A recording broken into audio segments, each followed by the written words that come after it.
Hello, Abigail here with the astrology for Gemini season. I've included a bunch of it in the tarot scopes, but this is for those of us who maybe don't want to watch tarot scopes or just want a video specifically on this very intense Gemini season energy. The main events are these planets transiting into new signs. We have some big ones. We have Jupiter and Saturn, the great benefic and the great malefic switching signs. We've got all of the personal planets switching signs. So this season, Gemini season as a mutable sign, as the end of a season, is already a transition. And so now we're officially having a transition season with multiple transitions. So this Gemini season is like Gemini season on speed. But another important point is that we do also have Pluto and Aquarius trining the early degrees of Gemini. So not only do we have all these transits, but we also have this kind of deep undercurrent, especially at the beginning of Gemini season, that is going to play a huge role. Not to mention over in a sextile, and a sextile is one sign over. So in Aries, at the beginning degrees, we are going to have Saturn in Aries. We have Neptune in Aries, Saturn freshly minted in Aries. And so all of the planets that go into there, except for the sun, because Saturn won't be there when the sun moves into Gemini, we're going to have this ping off of this sextile and this trine. And so there's a lot of work and magic and deep themes and long-term stuff kind of layered into a season that feels, in general, depending on your chart, I will give that caveat, a lot lighter. So just be prepared for this kind of push and pull that is going to exist in Gemini season, and actually going to exist to a certain degree until 2043, because that is when, Pluto is officially out of Aquarius and into Pisces. And then, of course, we have that square. So, the next 40 years, we're going to have interference, and then we'll have that sextile in Aries. And, so Gemini is going to get, I don't want to say attacked. That's not what I think Pluto's doing, but Gemini for a very long time, starting last year when we had that first ingress of Pluto into Aquarius, is going to be a season that has Pluto themes, period, full stop. And this is what happens with a lot of planets, but when we have something like Pluto or Neptune hitting a sign, it's a lot. Or Uranus, those massive outer planets, the modern planets. So just know that this is changing the dynamic of Gemini season going forward for a really long time. And if you count that sextile to, Aries, some of us will not see a Gemini free from Pluto's influence, which is fine, because obviously when you hit a trine, any planet is going to go through trine, square, sextile. That's just the progression of how things work. But, be aware that this is what's happening, and then it's the inverse on the other side. So say a planet, we're talking about Gemini, say a planet hits Leo, Leo, Virgo, and Libra, it is sextile, square, trine. So there isn't a whole lot of space where you aren't going to have a planet influencing. It always is like an inconjunct sign. So either a sign next to it or the two signs on the other side of its opposite sign. So I don't want to scare you and be like, this has never before happened. This is pretty common. It's actually almost more common. Yeah, technically, if you add it up, it is more common to be kind of in some kind of aspect rather than in conjunct. In conjuncts, there's possibility of 4, which then leaves 8 other options. So yeah, that is, what is happening. That is how this astrology tends to work. But it doesn't mean that Gemini is now under this pressure. So if you have anything early degrees Gemini, especially for the next few years, just know that that's getting worked on by Pluto and Saturn and Neptune, and then whatever other planets are transiting those signs or on the other side. It's just a lot. And Pluto does long-term, deep, underbelly, undercurrent type work. Think about what Capricorn has been experiencing your chart for the last, almost 20 years before we had that, Pluto ingress into Aquarius. So, like I said, it's both majorly impactful and also very normal. That's the point I want to kind of hit home. But let's go through what's happening and the dates that happen. So on the 20th, we enter into Gemini season, 20th of May. And then we move. And I want to point out, also I have ADHD, guys, so I'm bouncing around. Welcome to my life. I want to point out that there are obviously other aspects happening. I'm only doing major transitions and major moments. So, for instance, because the Uranus Sun conjunction, this isn't in Gemini season, but let's go talk about Taurus season. Because the Uranus Sun conjunction only happens once a year, I might bring it up, but it's not as big as like Saturn moving into a new sign. So it's kind of order of magnitude. So we have on the 24th. Now, if you're in a different time zone, this might be the 25th for you because it's right on the edge of the day. We do have Saturn's ingress into Aries, and this is a pretty big deal. It is the first time. We're going to have a second time because it's going to retrograde back into Pisces and then back into Aries for the last time in 2026. But this is the beginning of the end for Saturn and Pisces. So if you have a Saturn return, this is the first closing curtain, and then we're going to have an encore, and then the final close. So just know that, the first few days of Gemini season, we're at 29 degrees with Saturn, and 29 degrees is the anaretic degree in any sign, and it is kind of the point at which everything in that sign impacts before it moves into a new energy. So it's a very intense sign. So just know that it's going to be very spicy, especially if you have like a late degree mutable sign or a late degree water sign. This is going to be a very intense event for you, and depending on what house it's in, could be intense. So know that that's kind of the energy. We kick off Gemini season with that early degree Pluto. And what's important about this Gemini season is there's like chunks of days where these major events happen. The first one's like 3 days, the next one's like 5 days in June. Pardon me, I have tummy issues because all hot they/thems have tummy issues. That's at least what I tell myself. So we have that Saturn ingress. Saturn entering into Aries is really interesting because it doesn't just enter into Aries, it enters in coming in close proximity to Neptune, which changes the whole vibe. It's like having a drink that has a name, like having Sprite, and then, putting some simple syrup into it, putting some rose syrup into it, throwing a lemon squeeze into it. It's still Sprite, but it's not. We can put a different name on it almost. So just know that we're not just getting raw Saturn into Aries, it's butting up against that Neptune, which I think is going to kind of limit some of the visibility. I think it's going to make the entrance a little sneakier. For some of us, it might feel nice because it will be kind of inching us in. However, Neptune does a lot of things. Neptune is also about the difference between reality and what is not real, and multiverses and the edges of things that don't have definitions or names. So it might be hard to kind of pin down what's going on. If you're going into your Saturn return, just know that your Saturn return is laced with Neptune, just as Pisces Saturn returns, a lot of them were laced with Neptune. So it's a bit of a different experience the next time you have your Saturn return, because Neptune won't be there. It's going to be a bit of a different experience as well. Not good or bad, it's just not the same as like just that sign entering in. And then the very next day on the 25th, we have Mercury going into Gemini. Now, the key thing to this is that Mercury in Gemini is domicile, but Mercury, when it's not harnessed by a retrograde, moves really quickly. So we're going to be in a different sign by the time we get out of Gemini season, but we get a couple of weeks of domicile Mercury energy, which can be a lot, but it also frees up language and communication. It should be easier to communicate when it comes to business deals and contracts. You're also going to be more aware when someone's being shystery. If you are paying attention, very clear, you have to be looking for things, to be aware of things. They're not just going to pop up for you, especially when dealing with Gemini. But if you are aware, if you're tapped in, you will be able to pick up on these things. And then the very next day on the 26th, we have this new moon in Gemini, and both the lunations, the full and the new moon, are really intense. This new moon has that sextile to Saturn and Neptune. It also has the trine to Pluto, but we do get a domicile Mercury rulership nearby. It is tricky if we're talking about medieval astrology because technically, it's combust.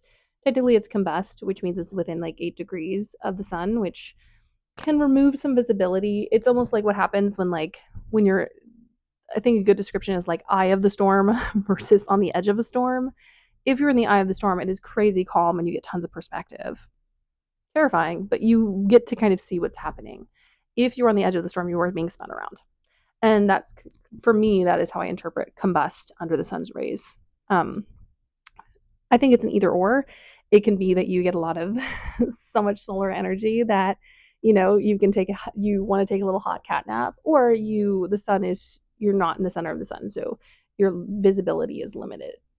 I know I've just gone on a tangent, but it means that there might be a little less visibility, but I do think that is going to be kind of counterbalanced with this domicile Mercury, with the clarity that a very happy Mercury can bring. It just might take a little bit of time to get perspective. So, for instance, whatever happens on that new moon might be a bit blurry until we hit the Cazimi next week.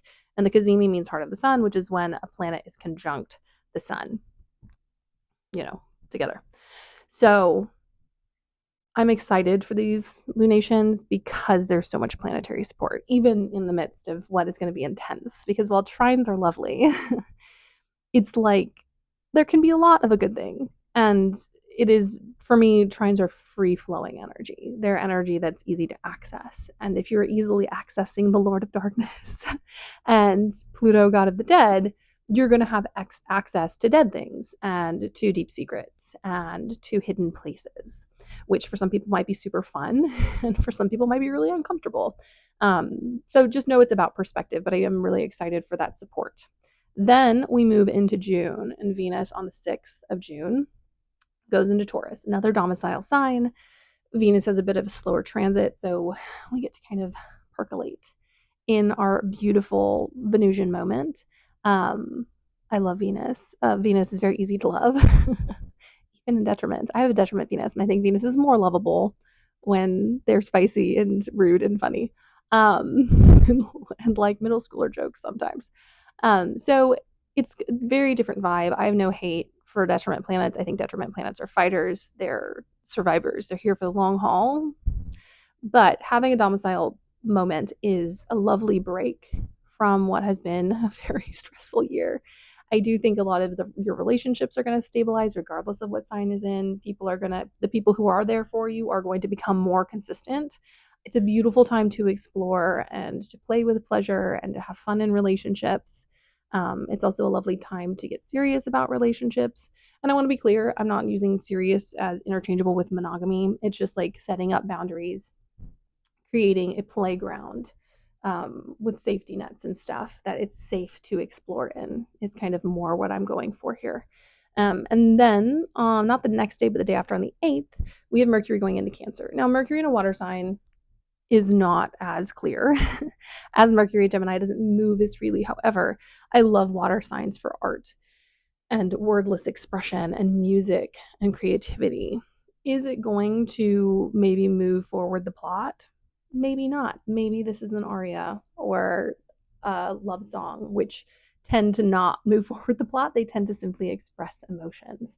So, but this is that time that you kind of get to take up the stage and really sit with your feelings and with your intuition. This is all about wordlessness and like inner knowing, which I think is going to be really helpful.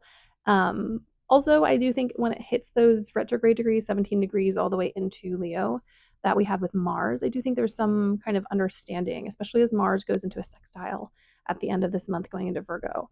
I really think we're going to get some insights into what was happening and into the consequences and effects of that Mars retrograde. Everything is interconnected. None of these planetary transits happen on their own. So anytime a planet kind of is the first into a sign, it is prepping and also, leaving tips and clues to other planets as it moves through. So nothing is ever isolated. And then the very next day on the 9th, we get something that I think most astrologers are crazy, insanely pumped for. Excuse me.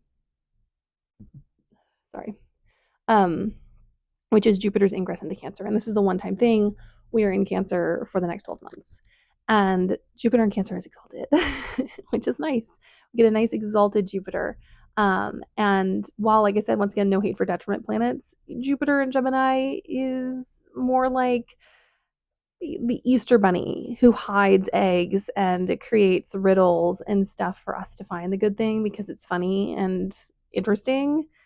Jupiter in Cancer is more like, going to grandma's house and there being like a plate of cookies and there's no like code or riddle or lesson. You're just there to expand and enjoy and feel safe enough to explore and to be yourself, which is, I hope that all of us have had at least some kind of experience like that. And if not, this is your opportunity to create that for yourself, to create a space in which expansion is safe.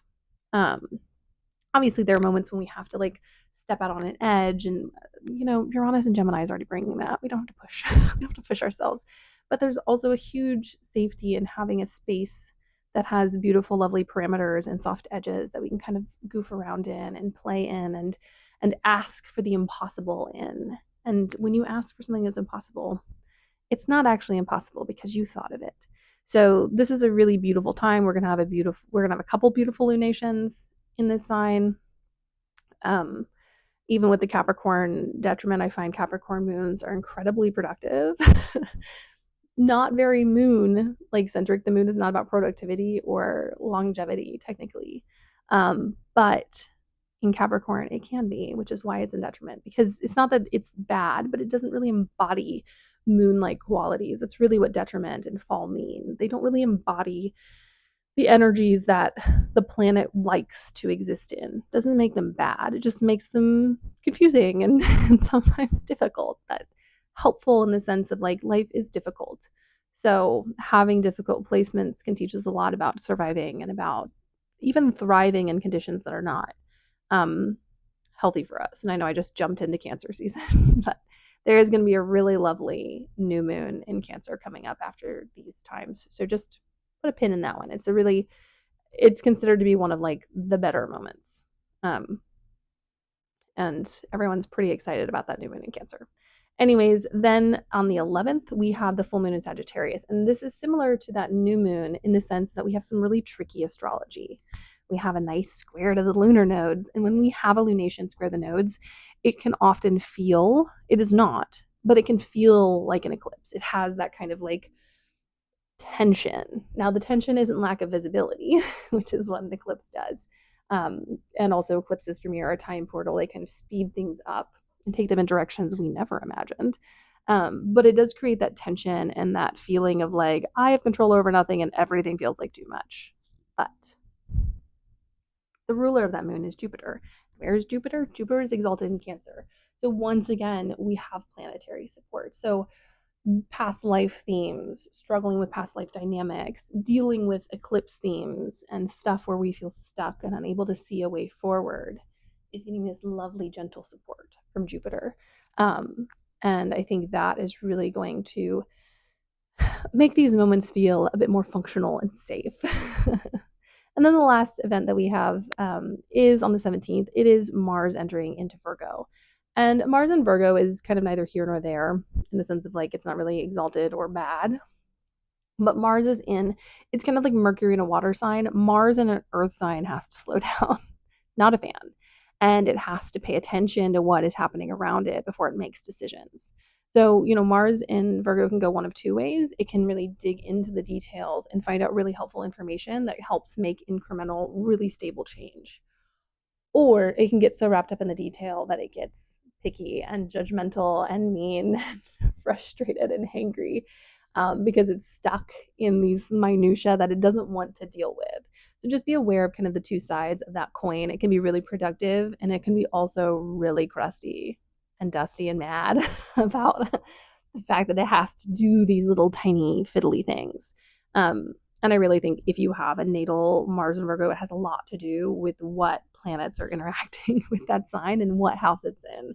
Because like a Mars in sixth house is probably not the one to pick for this. But a Mars in like the ninth house is just a really wonderful eye for detail, ability to like dig in and do really unique and little researchy type things to kind of pull out the thread of an argument or a thought and really dig into this one little piece of a huge puzzle. Obviously, there's like pros and cons to this, but that's like a positive representation of that. Mars in the sixth might be a bit of a struggle because it means your day to day is you like taking tweezers and putting gems on a piece of cloth in a really, this is a metaphor, in a really unique pattern, which can be so rewarding and so painstakingly painful and hard on the eyes.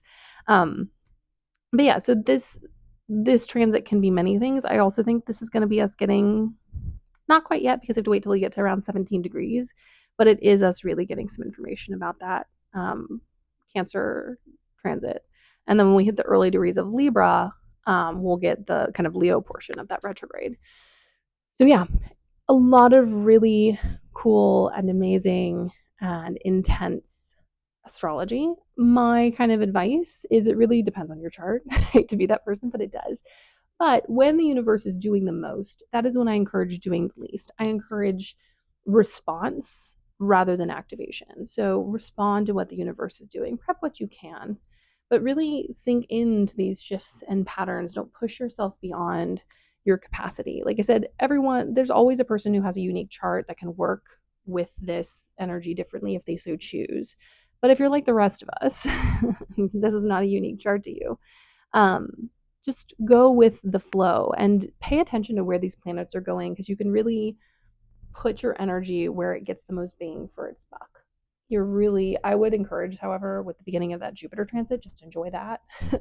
But, Venus in Taurus is a great time to focus on relationships and relationships where we find safety and stability and um, ones where we can heal from things like survival and meeting our needs and finding organic ways and ways to like find stability and also symbiosis.